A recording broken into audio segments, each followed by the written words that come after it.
Il est 19h, on démarre. Tu as bien visé sur ton horaire, Viviane. Bienvenue. Alors, ce soir, c'est une conférence un petit peu différente. Euh, cette époque, pour quel futur, c'est un thème important puisque finalement, nous allons avoir quelque chose d'important à gérer. Et c'est intéressant d'aller chercher un petit peu de quelle nature et de quoi est composée cette vision que nous avons. Alors, je vais couper les micros. Voilà, super. Euh, J'essaie de... Voilà. Euh, on va essayer de raisonner non pas de façon mécanique uniquement et viscérale sur ce que nous vivons en ce moment, mais plutôt de façon, je dirais, quantique et de façon énergétique. Pour cela, je vais me servir de vous et abuser de votre présence, pas tellement, mais quand même. Je vais vous demander d'observer ce qui se passe. Alors, on a des paramètres qui sont des paramètres des territoires sur lesquels nous nous appuyons pour exprimer notre unicité, notre puissance, notre impuissance. Et dans ces territoires, je vais vous les nommer et je vais vous demander de façon très simple de les hiérarchiser par rapport à ce que vous considérez comme étant les territoires qui souffrent le plus aujourd'hui. Et je vous demanderai dans un deuxième temps de faire une même introspection, mais dans un autre domaine. Alors, on a le domaine de la famille, on a le domaine du couple, nous avons aussi le domaine du social. C'est tout ce qui est, on va dire, ce qui sont les territoires de l'humain direct. Nous avons aussi le travail, la profession, le vocationnel, donc le territoire professionnel, et nous avons le territoire financier. Nous avons bien entendu tout de suite derrière ce participant qui est le territoire qui va tout de suite accompagner ces deux zones d'activité humaine et qui est le mental, puisque le mental va permettre à l'humain d'aller se projeter vers l'avenir, mais pas que, de pouvoir aussi ordonner et organiser son espace. Et ensuite, nous avons deux territoires très spécifiques qui sont des territoires importants, qui sont des territoires de corps, de santé, d'hygiène de vie, de beauté, et donc de notre présence en tant qu'humain avec toutes les parts qui nous composent, physiologiques, chimiques, énergétiques et bien entendu émotionnelles. Et finalement, un territoire bien inconnu de l'homme. Pourquoi je dis inconnu? Parce qu'il est méconnu. Mal connu et mal interprété, c'est le territoire de la spiritualité. Et donc, je vais vous demander, ce territoire de la spiritualité, je vous le précise tout de même, il s'agit de cette zone d'équilibrage que nous avons à notre disposition, filtrée par notre perception et tout ce qui compose notre perception, pour dessiner un présent qui soit source d'équilibre et de lâcher prise et de bien-être. Donc, je viens de vous énumérer les 8 territoires que je voudrais que vous hiérarchisiez par rapport à ce qui souffre en ce moment dans cette étape, saison de la planète. Et je vais vous demander de raisonner à partir de là.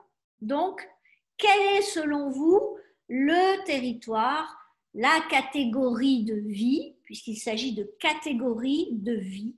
Ce sont des zones dans lesquelles on s'exprime en tant que personne avec des outils qui sont des paramètres, qui sont des vecteurs. Et dans ces outils vecteurs, nous avons qui sont des bras de levier pour créer, pour manifester quelque chose dans notre vie. Nous avons les pensées, nous avons bien entendu le temps, l'énergie et l'argent. Ces 4 facteurs, vecteurs, bras de levier, paramètres vont être notre écriture et notre langage depuis notre corps, notre mental et notre perception dans chacun des territoires.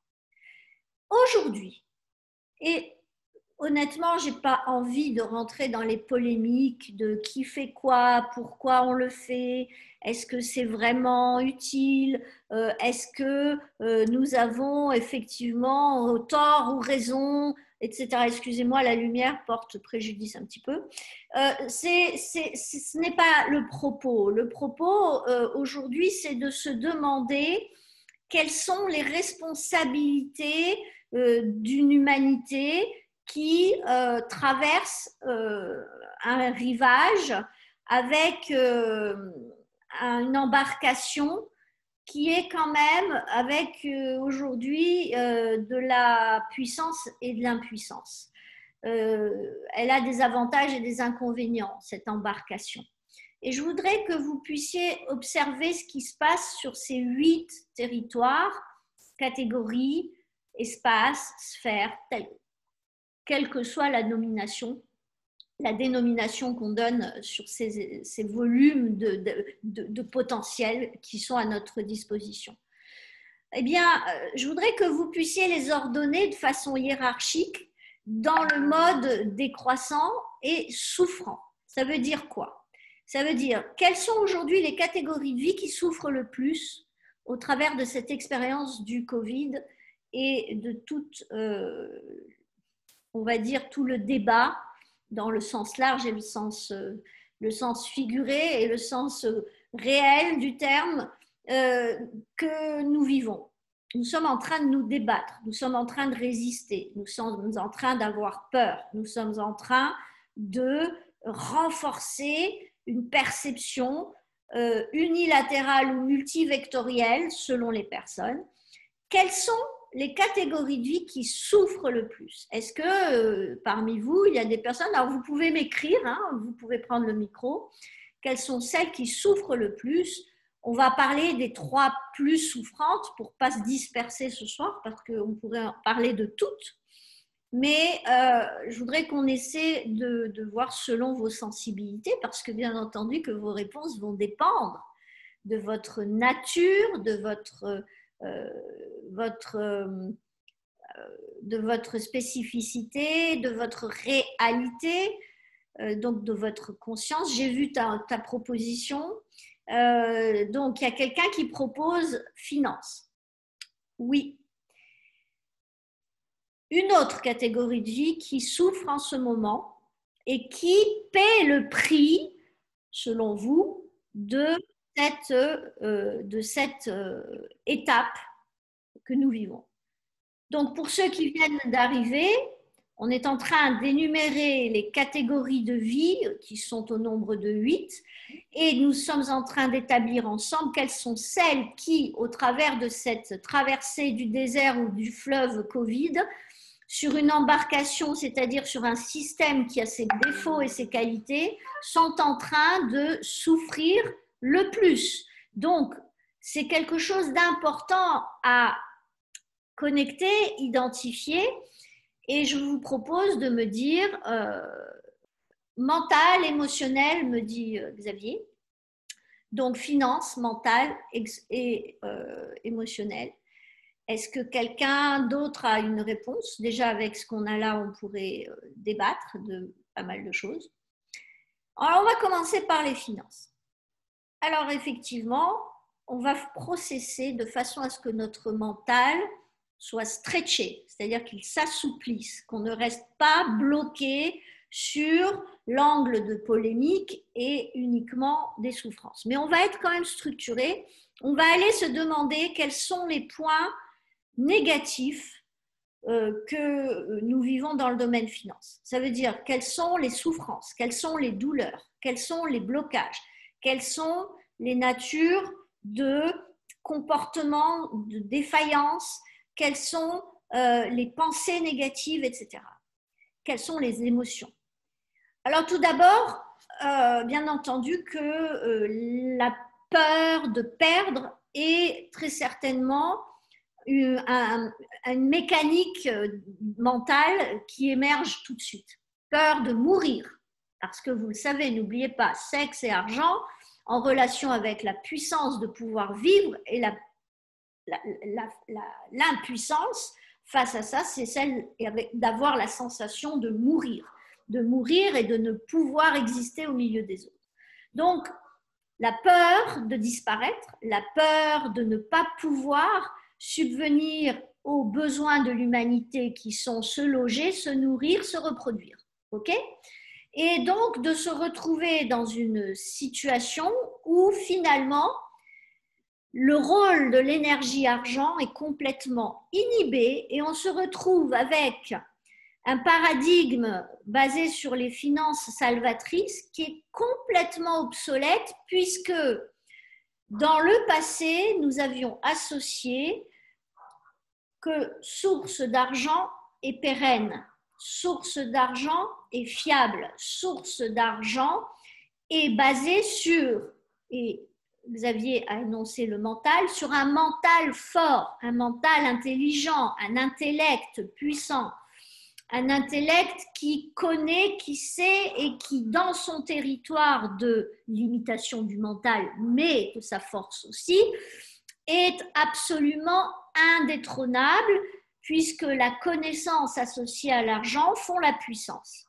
Eh bien, tout d'un coup, cette puissance disparaît, elle devient par le biais d'un mental qui interagit avec des circonstances extérieures, vient se voir finalement, au lieu d'être soutenu par un mental constructif, un mental qui commence soit à prendre les rênes et à dire on transforme, on peut faire autrement, soit un mental qui fuit, qui s'écrase et qui perd toute puissance parce qu'il est hors de son cadre. Et n'oubliez pas que le mental, le bêta, a un énorme défaut. C'est qu'il s'appuie sur ce qu'il sait, ce qu'il connaît. Et que tout ce qui est au-delà de ce qu'il connaît le connecte automatiquement avec une sensation horrible de pouvoir mourir, ne pas exister et donc de perdre et bien entendu l'estime de soi et bien entendu l'amour-propre et bien entendu la légitimité de pouvoir aimer d'autres personnes et de pouvoir être aimé. Et c'est très important de se rendre compte qu'aujourd'hui, qu'est-ce qui se passe? On désacralise l'argent puisque auparavant et dans les décennies précédentes, il était impensable qu'une autorité, que ce soit un État, une administration, etc., vous interdise de produire de l'argent, vous empêche de produire de l'argent. On est dans une situation d'aberration, c'est-à-dire qu'on pose le système des gens qui fonctionnent sur ce qu'ils savent et ce qu'ils connaissent parce qu'ils voient ce qu'ils croient et ils croient que l'argent est effectivement stable et pérenne et de toute façon soutenu et une priorité. Et on se retrouve aujourd'hui dans une société où l'argent devient secondaire. C'est-à-dire que la puissance de l'argent a été détrônée par d'autres mécanismes, d'autres énergies qui soit nous dépassent et soit nous échappent parce que nous ne sommes pas informés, soit au contraire, eh bien, sont source finalement de visions que nous ne comprenons pas.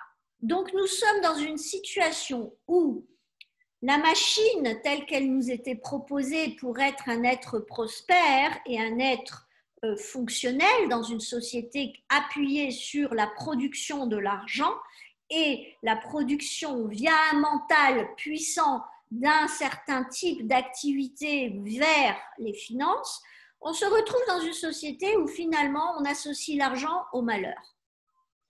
En quelques mois, on associe une activité.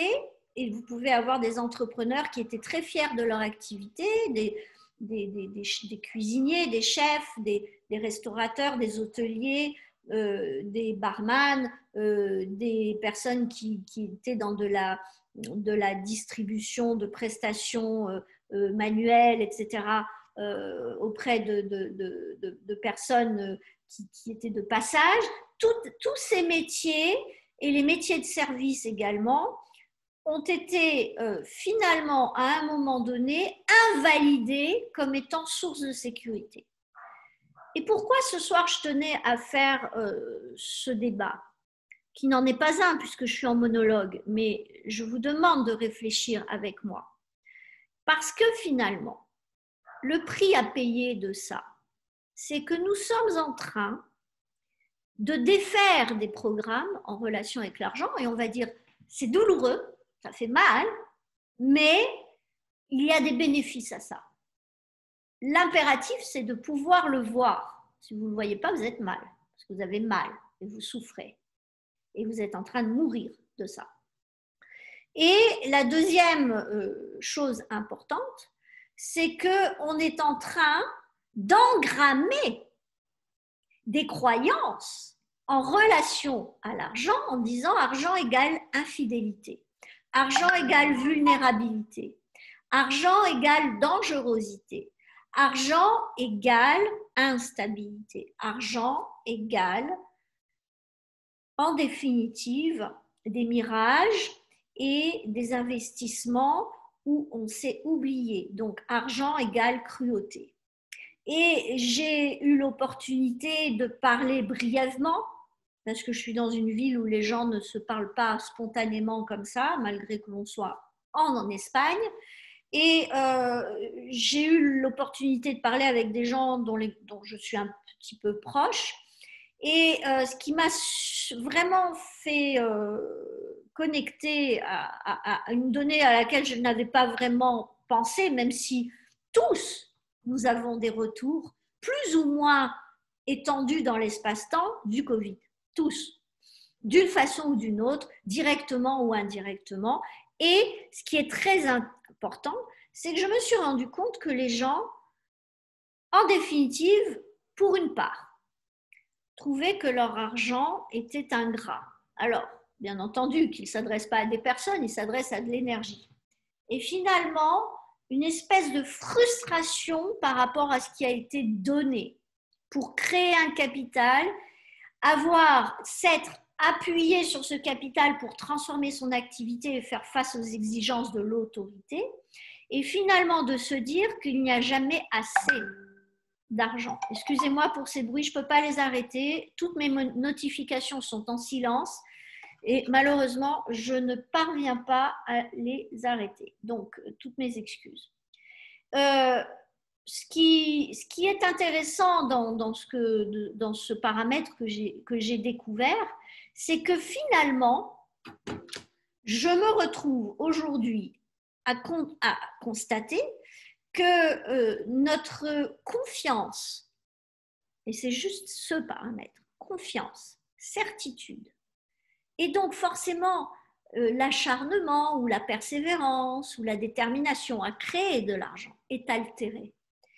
Et je dirais que ce qui est la chose la plus importante, c'est que les gens qui perçoivent ça, ils voient le monde comme cela. Et vous allez dire, bah oui, mais ils souffrent. Bah oui, forcément. Qu'est-ce qui peut faire que finalement vous vous disiez, c'est grâce à cette perte et c'est grâce à cette dangerosité que je prends des décisions pour mon futur. C'est grâce à cela que je change ma façon de produire et de créer cette énergie de transformation, de fertilité vers et en direction du présent et vers le futur. C'est grâce à cet argent fragile que je vais prendre conscience que la force de transformation, elle n'est pas hors de moi, elle est à l'intérieur de moi. Vous allez dire, oui, mais ça, Brigitte, ce sont des jolis discours avec de très jolis mots. Moi, dans la réalité, eh ben, j'ai perdu mon job, j'ai plus... OK. Et là, je vais vous dire, votre plus grande responsabilité, c'est de répondre à toutes les situations de votre vie, qu'elles soient positives ou négatives, en cherchant en direction de votre futur, à trouver dans ce que vous vivez les bénéfices pour vous d'abord, pour votre projection de vous dans le futur ensuite, et pour les autres dans ce chemin ou sur ce chemin avec vous. Et bien entendu que c'est un travail parce que c'est une éducation mentale, c'est une éducation au niveau perceptuel et que quand nous avons des filtres qui bouchent à 90% la surface de nos verres sur nos lunettes, on va avoir du mal à voir apparaître les rayons du soleil sur un brouillard qui est très opaque avec une micro-perforation de lunettes très limitée. Donc, premier constat, c'est que nous sommes en train, avec cet intervalle du Covid, où on nous dit « Vous ne pouvez plus créer de l'argent comme vous le faisiez sans risquer d'être interrompu. Vous ne pouvez plus créer comme vous le faisiez et sous le format que vous aviez dompté et domestiqué et rendu confortable pour vous et pour les producteurs, c'est-à-dire vos ouvriers ou vos managers ou vos unités de production. On est en train de vous dire que toute la révolution industrielle qui n'a pas eu que des effets positifs est arrivée à la fin de son potentiel face à quelque chose qui n'est plus de l'ordre du capital, mais qui est de l'ordre du capital humain.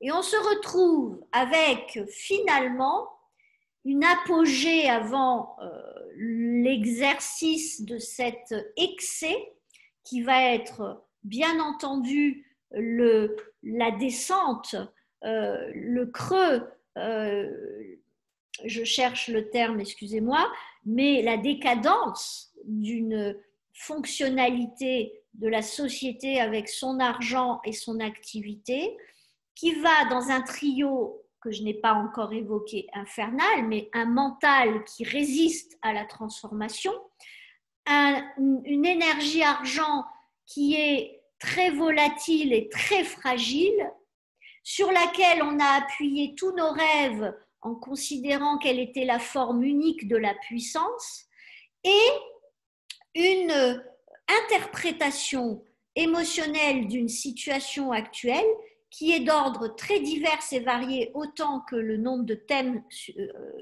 traités sur le net, face à un besoin de consensus et de focalisation, non pas dans la peur, mais plutôt dans le bien-être, non pas dans la résistance, mais plutôt dans l'élan et dans la certitude, non pas dans le doute, la procrastination et les règlements de compte, mais dans la solidarité et dans un élan au-delà de l'individu collectif.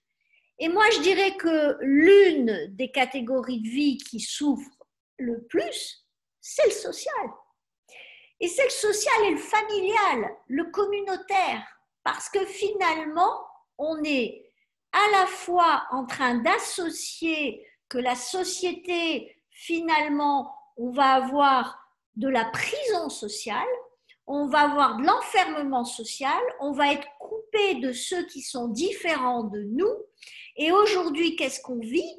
On vit l'obligation de vivre avec soi-même, chose que nous avons fui en courant derrière nos fonctionnements professionnels et financiers pour créer de la sécurité, de la puissance et de la vie éternelle.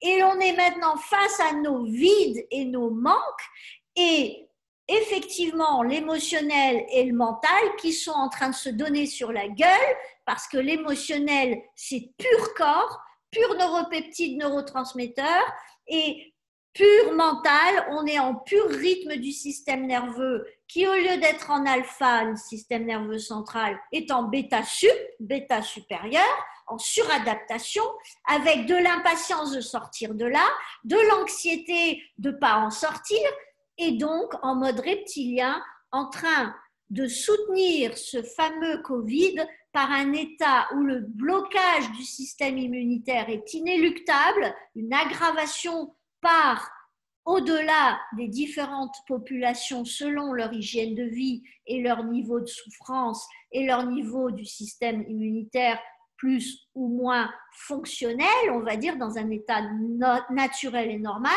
Et on se retrouve, nous, comme des êtres avec un pourcentage de comportement animal et reptilien dans une situation où normalement on a l'habitude de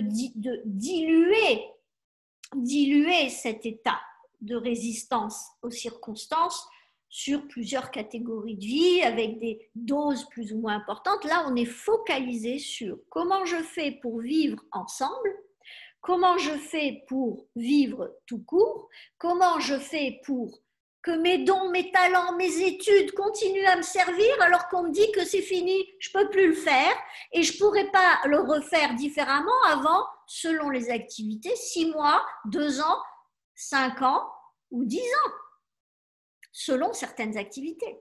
Parce qu'il y a des activités qui vont confronter aux limitations de fonctionnement par la maladie, le Covid et les fantasmes de certaines autorités d'être pures, vierges et non réprochables, de devoir capituler ou pas. Peut-être que c'est l'opportunité de dire que vivre ensemble peut prendre un nouveau format, que la familiarité est en train effectivement de changer d'expression. Et je voudrais faire une petite parenthèse, c'est que l'un de nos mentors, que j'aime beaucoup, nous dit souvent on va vers la déshumanisation. Et nous sommes voués d'ici quelques centaines, dizaines, allez, milliers d'années, mais moi je dirais plutôt quelques dizaines d'années, à lâcher notre familiarité et notre famille-humanité, dans le sens où, et je ne suis pas pessimiste, hein, je dis que il peut y avoir des choses intéressantes si effectivement cela s'exprime par l'énergétique, par la conscience, par la certitude que la vie n'est pas une vie qui finit par du néant, mais par autre chose. Tout ça, tous ces domaines-là et tous ces concepts à propos de l'humain, et de reconsidérer notre chemin en tant qu'humain sur la planète. Parce qu'en définitive, on a toujours cru que le jour béni, c'était le jour de notre naissance, alors que c'est un pur cauchemar de venir sur cette planète. L'épreuve de l'accouchement vécue par un bébé, on ne lui a jamais demandé, mais on sait qu'il s'agit d'un challenge physiologique, structurel et, bien entendu, au niveau des différents systèmes organiques du corps, c'est un défi, et qu'on a focalisé sur la souffrance de partir, de mourir. Et si la naissance était une petite mort? Parce que naître et renaître, c'est mourir un peu.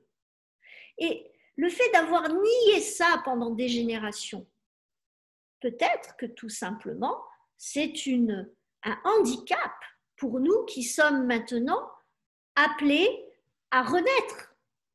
Il ne s'agit pas de mourir là, il ne s'agit pas d'avoir peur de mourir, il s'agit de la peur de renaître. Parce que si on regarde les inconvénients, et je vais vous demander de vous impliquer un petit peu, au niveau société, moi j'ai pris quelques notes parce que je me suis dit, allez Brigitte, fais le job, ne demande pas aux autres de le faire. Alors j'ai noté au niveau de la société et de la vie sociale, ce que l'on considère aujourd'hui de négatif, ou ce que l'on pourrait considérer de négatif, vous me direz si vous êtes OK ou pas, c'est qu'on est prisonnier d'une autorité et qu'en tant que groupe, on ne représente pas vraiment une puissance. Très peu, sauf si vous êtes politisé, et encore dans le chamallow actuel, je pense que ça ne sert à rien parce que l'autorité n'est même pas sa propre autorité. Ensuite, le flou de vérité et difficulté de savoir, manipulation de l'information. En tant qu'ensemble d'êtres humains, pour vivre ensemble, quand on ne sait pas, on ne voit pas, on ne comprend pas, on ne peut pas. Et on est persuadé qu'on ne peut pas. Le seul moyen de pouvoir, c'est de se passer du constat général et de se faire son propre avis et de prendre son autonomie et de prendre ses risques et de prendre ses responsabilités pour répondre à ça en acceptant de mourir un peu pour renaître avec une dose d'inconnu qui est suffisamment importante pour que votre habitude à être optimiste, votre tendance à créer des circuits de confiance et de détermination soit en place. Et donc, bien entendu, la privation. On est privé des autres. On est frustré, on est puni quand on voit les autres, parce que potentiellement, en voyant les autres, on peut être puni par le Covid de tomber malade.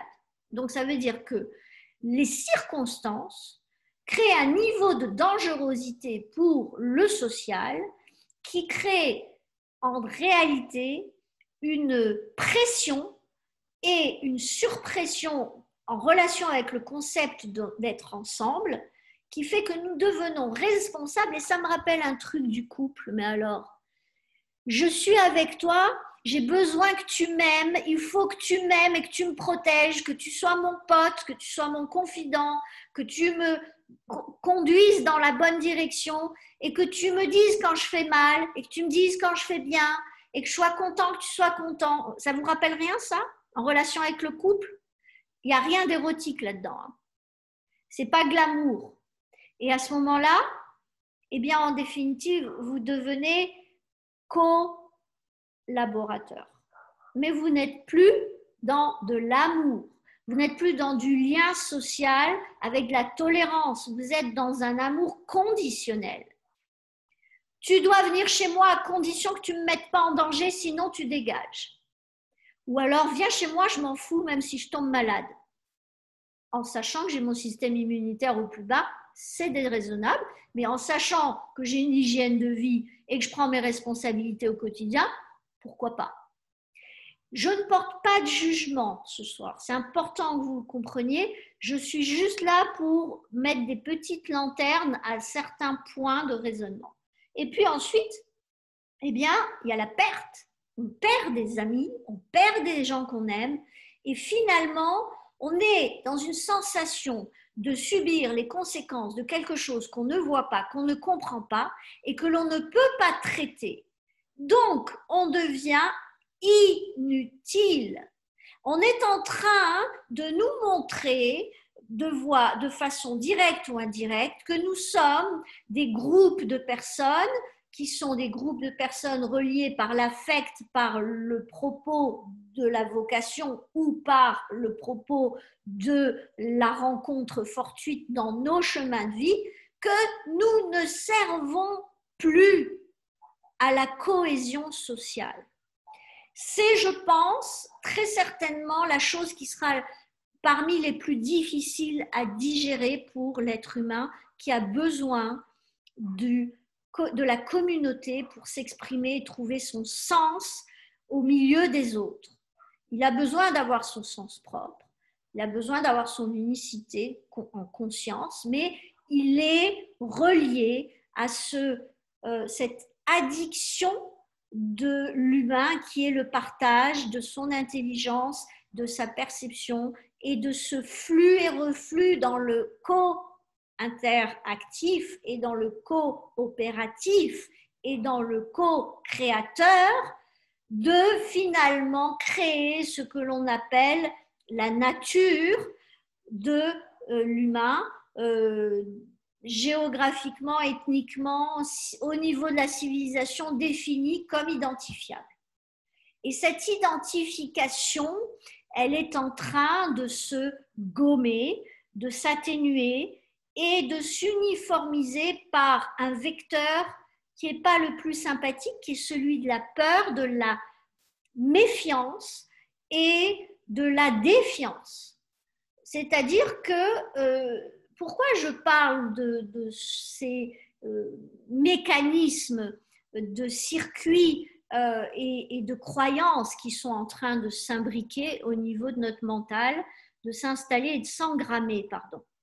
Eh bien, parce que quand vous commencez à considérer que la société est source de ruine, qu'elle est source de pression émotionnelle, affective, fonctionnelle, santé, gérer collectivement avec moins d'argent l'état de santé d'une famille quand on a un niveau de conscience ou un niveau d'hygiène de vie élevé, on est challengé. Et que finalement, il y a aussi l'absence.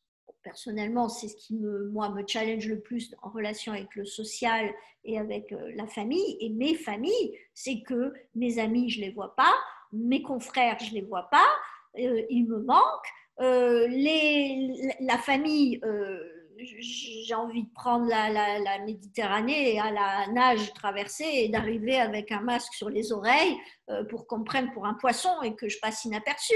Je serais vraiment heureuse d'avoir l'énergie vitale pour faire ça parce que j'ai besoin de manger mon couscous un vendredi soir à Casablanca.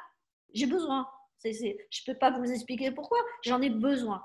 Ok, c'est ma nature profonde, sont mes racines, comme vous, les vôtres, comme vous, votre relais social. Et finalement, ce vide, aussi ce risque de perte, et je regarde la suite de mes notes, oui, l'évitement, l'empêchement et la déviance de l'amour. Que l'amour se transforme en protection et surprotection. C'est terrible.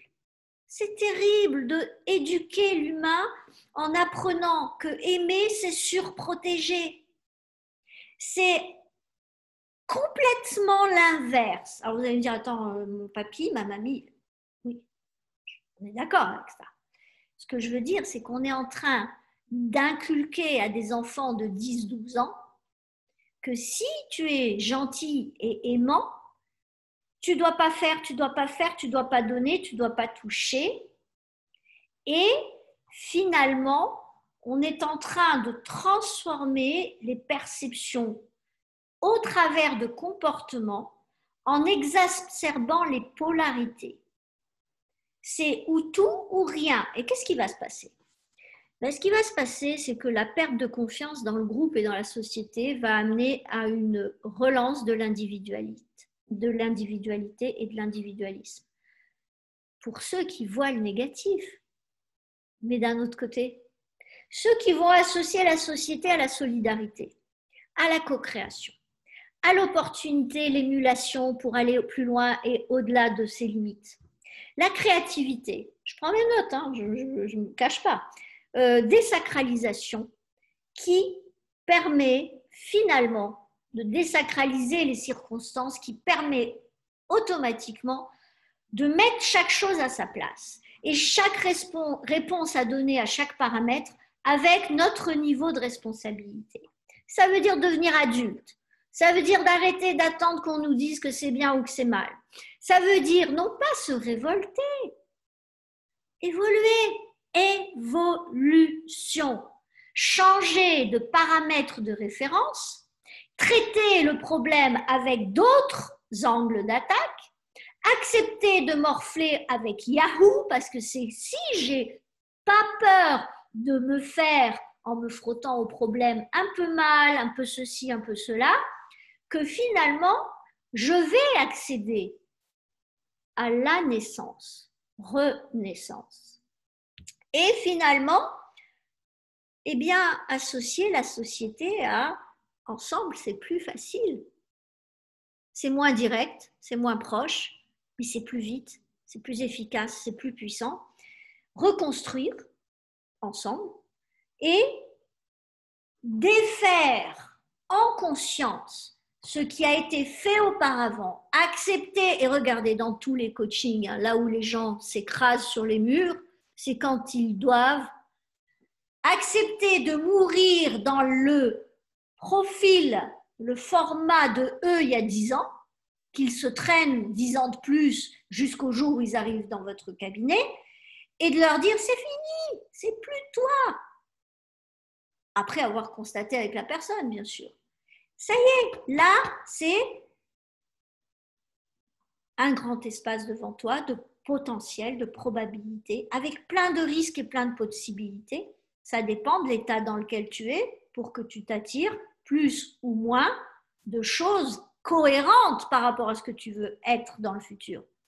Parce que quand vous vous attirez un challenge et que vous êtes à 10 sur 10 de désir d'aller dans une direction, de bien-être quand vous voyez aller dans la direction, même s'il faut marcher sur des chardons ardents, et que vous êtes dans la foi que de toute façon c'est juste une question de temps et que ça va se faire, quand vous attirez un enquiquinement, vous n'allez pas le gérer de la même façon, avec la même énergie, vous n'allez pas vous attirer les mêmes soutiens et les mêmes défis que si vous êtes en train de vous plaindre et de souffrir. Alors vous allez dire, ouais, bon là, elle part en live. Ben, je pars en live parce que je suis en train de vivre ça. J'ai le choix. J'ai le choix. Je peux crever la bouche ouverte ou alors dire, Yahoo, je suis en train de crever, de là il va sortir quelque chose de wouhou, Yahoo. C'est un choix. De toute façon, personne ne peut faire ce choix à votre place. Alors il y a autre chose, hein. Il y a la famille. Parce que là on a parlé de la société, mais la famille. Alors oui, l'absence, le manque, le vide, la perte, on est divisé, on perd le pouvoir sur nos enfants, sur nos papis, nos mamies, on perd l'amour, on est empêché, on n'a plus de liberté, etc.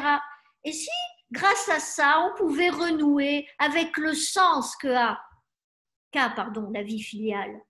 Si ça, c'était révélé là où on en est, parce qu'on a une femme mais on la supporte plus, mais parce qu'on a un frère et qu'on lui dit oui à tout, et que finalement, quand on est coupé, on se rend compte qu'on donne trop d'énergie à ça.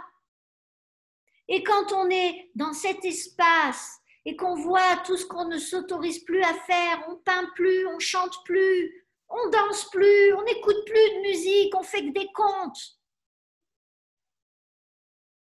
C'est intéressant quand même de voir que le Covid est une opportunité de faire le point sur nous. Vous avez dit, on n'a pas besoin de ça, merci Brigitte. Moi, j'éteins et je m'en vais chez moi. Bien sûr, je comprends tout à fait que vous puissiez réagir comme ça. Et vous avez le choix, vous? Vous avez le choix de dire non au Covid? Oui, à votre échelle, d'une certaine façon, dans une certaine proportion, de ne pas rentrer là-dedans, de ne pas être sur BFM TV tous les jours, toute la journée, et de faire vos choix de focalisation. Oui, vous pouvez. Après, vous êtes dans une société, vous devez un minimum de bienveillance vis-à-vis d'autrui et de respect de leur peur propre pour vivre ensemble, c'est la base, mais vous n'êtes pas obligé de plonger comme dans une piscine dans la peur globale qui nous est proposée. Alors, pour répondre à la question de l'un d'entre vous qui m'a posé une question avant que je rentre en session avec vous, bien sûr que c'est une histoire de programme. Bien sûr qu'il faut accepter de mourir un peu. On va tous crever un peu, je vous le dis honnêtement. Et je ne suis pas pessimiste. Moi, je trouve que c'est plutôt bien, peut-être pas pour tout de suite dans les générations les plus avancées perceptibles. Je pense que ce sera la génération suivante qui pourra, si elle fait le job, d'avoir cette conscience. Mais j'en suis persuadée. Et là, je fais une petite parenthèse. On vous parle de l'Amazonie en ce moment? On vous parle de comment on gère ce qui s'est passé pendant des mois et des mois en Australie? On vous parle du traumatisme de ces gens qui se sont trouvés confrontés au débâcle du traitement de la planète? On n'en parle pas. C'est hors sujet. Donc, un autre paramètre que je trouve quand même intéressant, c'est celui de la santé. Alors là, mes amis, bien sûr qu'on souffre, bien sûr qu'on est faible, bien sûr qu'on tombe malade et qu'on est en danger. Oui, oh là là, bien entendu que oui. Mais est-ce que vous avez entendu, vous, quelqu'un dire « Tirons les leçons de 30 ans de capitalisme », et j'ai rien contre le capitalisme, j'ai une famille qui était de droite, donc j'ai rien contre ça, axé sur produire et toujours plus produire, au défi du respect des règles de la nature et des lois naturelles et des lois universelles, d'une industrie agroalimentaire et d'une histoire sur les 150 dernières années. Penchez-vous sur l'histoire de l'homéopathie et de la pharmacie les 150 dernières années, vous allez rigoler. On n'en est pas là pour rien. Des hommes y ont laissé leur vie, leur famille, parce qu'ils ont exprimé leur peur sur le long terme, sur l'émergence d'une chimie qui, au lieu de se baser sur le naturel, sur les plantes, introduisait des minéraux et des huiles de typologie particulière pour lancer des molécules d'un nouveau genre et beaucoup plus rapides dans les actions de guérison, mais au prix de quoi? Du sabordage d'une médecine devenue beaucoup trop tempérante. Eh bien, aujourd'hui, qui parle de ce prix à payer? Qui parle de l'écroulement de la qualité de l'alimentation de toutes les personnes qui sont en surpoids et qui sont dans les hôpitaux et qui sont les plus vulnérables aujourd'hui? 80% des personnes en danger sont des personnes qui sont en grand surpoids et qui ont un système immunitaire qui est entamé dans le sens où il est minimisé en termes de puissance, de pouvoir, de fonctionnement par l'état de l'hygiène de vie de la personne. Qui insiste, je ne dis pas qu'on ne le dit pas, ils le disent dans les chiffres et les nombres qui sont présentés, mais qui met en cause une transformation urgente de notre façon de nous alimenter? Je ne parle pas ni de vegan ni de machin, il ne s'agit même pas de ça, de manger une bonne vache, un bon gibier, encore faut-il qu'il reste des forêts, encore faut-il qu'il reste des buissons pour qu'on ait des abeilles, pour avoir des campagnes qui ont les 1000 fleurs qu'on nous proposait avec du miel sans glucose. Encore faut-il que nous ayons l'absence de mélange systématique de sucre et de sel et de glutamate dans les aliments et de gluten sur des bases de graines totalement dénaturées. Attendez, qui parle de ça aujourd'hui? Puisque c'est ça, en réalité, la base. Je ne dis pas que c'est la source directe du Covid, je dis que c'est une des conséquences de source à notre état, à la fois de capacité à nous défendre face à des circonstances virales et de nous apprendre à vivre ensemble dans un respect mutuel des ressources, que ce soit de la terre, de l'eau et du règne animal. Vous trouvez soutenable qu'on puisse élever 100 000 vaches et des veaux dans des boîtes en plastique en plein soleil pendant l'hiver et l'été sans considération aucune? Personnellement, je trouve qu'une planète qui se retrouve dans ces extrêmes de cruauté, de violence et de consommation et de surconsommation aveugle et égoïste, elle est rappelée à l'ordre. Il faut payer le prix de ça. Il y a un prix à payer. On est en train de recevoir la première addition de notre occultisme capitaliste, et pas que, notre fonctionnement égoïste, notre individualisme et notre cécité large spectre. On est hyper focalisé, nous sommes une société hyper focalisée et donc nous sommes très facilement en mode reptilien, très facilement en mode défense. Et si je prends la problématique que je voulais soulever ce soir, c'est que nous avons tous la responsabilité aujourd'hui de savoir que nous sommes en train de créer une nouvelle génération de croyances imitatives au niveau planétaire. On est en train de valider que l'humain est source de problèmes. C'est nous le problème, ce n'est pas le virus. Vous ne voyez pas que c'est nous le problème, c'est notre comportement qui pose problème, que c'est notre façon de vivre qui pose problème. Parce que finalement, ce qu'on va venir nous donner, c'est la recette. La recette pour mieux vivre, vivre mieux, plus sage, moins dangereux et plus dans le cadre. Et que finalement, on est en train de valider à un niveau planétaire que cette étape est sans issue. Alors, bien entendu que c'est difficile de prendre la responsabilité de dire ce que je dis, mais moi, je le dis pourquoi? Parce que je sais qu'il est possible de dire que oui, on peut prendre la responsabilité individuelle d'avoir consommé, pris de l'essence, mangé de la viande, dans la condition X ou Y et pas Z, et d'avoir effectivement facilité. Et c'est important pour nous d'avoir cette responsabilité claire, parce que c'est au niveau individuel que va se trouver la puissance, et l'impuissance va aussi s'exprimer au niveau individuel. On va avoir des personnes qui vont péter un câble parce qu'elles se sentent coupées du relais qui leur permettait d'accepter leur vide et leur plein. Et d'autres qui vont au contraire, parce qu'elles ont un niveau de conscience plus élevé. Quand je dis ça, ce n'est pas une différenciation intégriste que je fais. C'est que vous faites partie des gens qui ont un niveau de conscience plus élevé. Pourtant, vous êtes tous différents. Mais vous vous posez des questions, vous passez 1 heure avec moi 1 fois par semaine et vous vous intéressez à autre chose que votre nez et vos oreilles. Donc, les personnes qui vont avoir fait ça, ils vont avoir beaucoup plus de facilité à transformer leur vie et transformer leur façon d'exister en tant que moi-je. Et à reconstruire une solidarité et un groupe sous une forme. Oui, bien sûr, le online, mais il n'y a pas que le online. Pas que le online. Donc, le online, c'est la solution mécanique. Vous avez les pensées, vous avez votre énergie, vous avez la méditation, vous avez des techniques aussi, des techniques japonaises, le Reiki, c'est un moyen de se connecter aux autres, à distance ou en présentiel.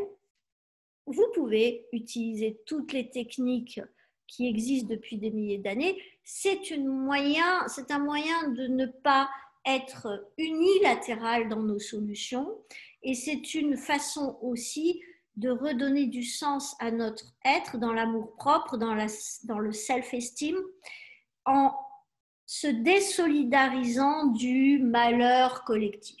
Parce qu'il n'y en a pas.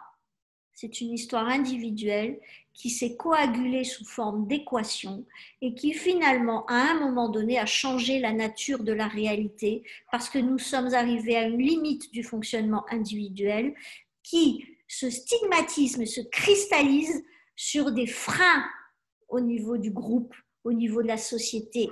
Ça bloque. C'est comme du cholestérol, c'est la même chose. Au début, ça ne se sent pas, ça se balade. Et à la fin, ça se place, ça se colle. Et au bout d'un moment, quand ça s'est trop collé, ça bloque et ça met en péril la vie de la collectivité organique, tissulaire de l'ensemble de la personne. C'est pareil, nous sommes un corps.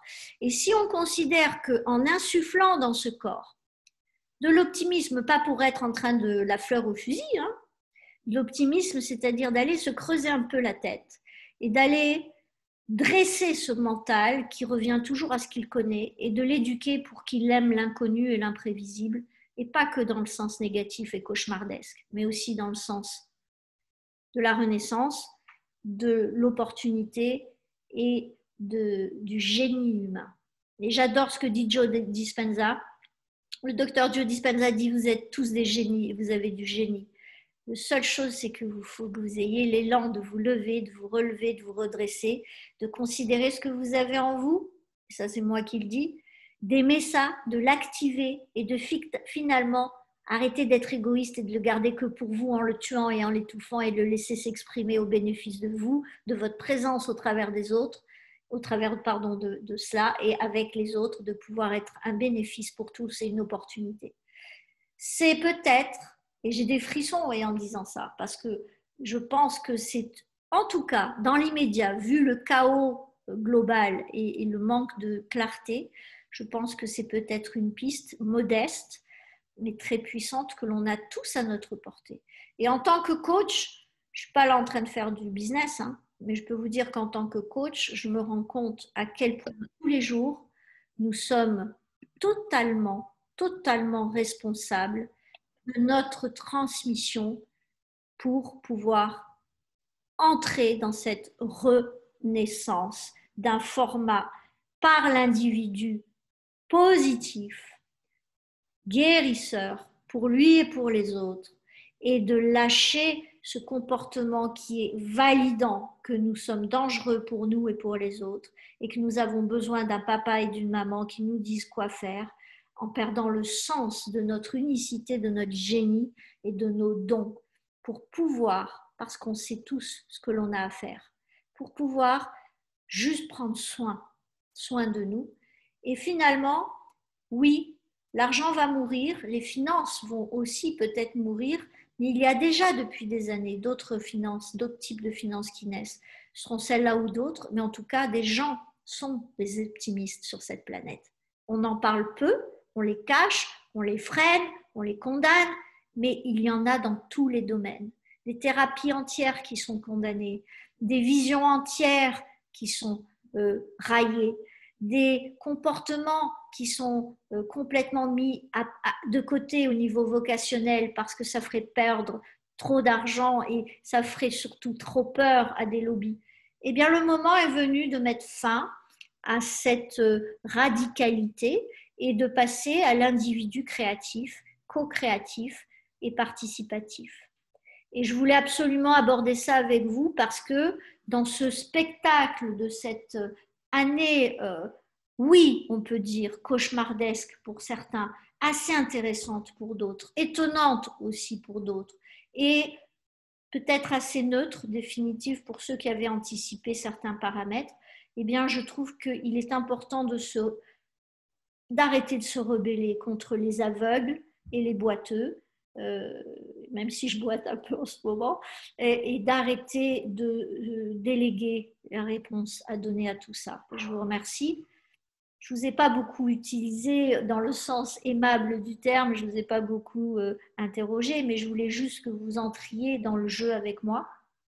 Et je veux juste que vous voyez notre responsabilité aller au-delà de nous-mêmes pour les générations qui sont déjà là et que je vois à 7-8 ans en train de vivre cette étape.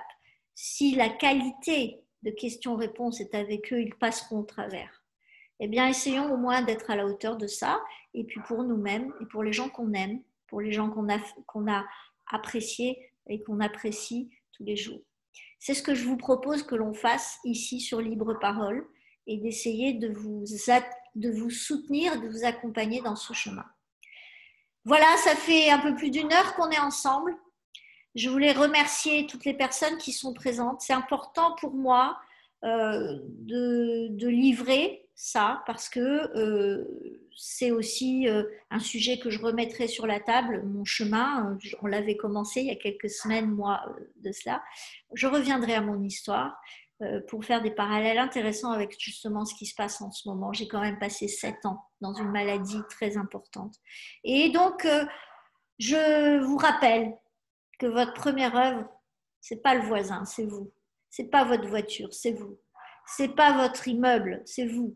C'est pas votre job, c'est vous. C'est votre alignement mental-corps en direction de ce que vous désirez avec un subconscient qui vous dit go et qui engage votre corps, votre système immunitaire à fond, à 10 sur 10 de potentiel de gérer votre corps et de pouvoir faire confiance à vos cellules qui nettoient, réparent, transforment et guérissent tous les jours et de lâcher les mécaniques qui ne vous correspondent pas pour mettre en place les vôtres propres. C'est votre première liberté et vraiment, c'était le but de cette soirée pour que vous puissiez comprendre en tout cas un angle, ce n'est que le mien et pas que le mien, mais en tout cas c'est celui que je voulais partager avec vous.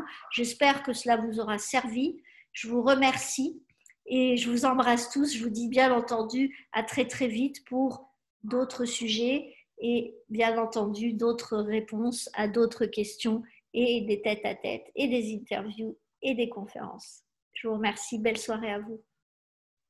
Au revoir Brigitte, merci. Merci Michel. Désolée, ça a un peu été long, mais je vous remercie tous. Très bien, merci à toi. Au revoir, à bientôt. Au revoir.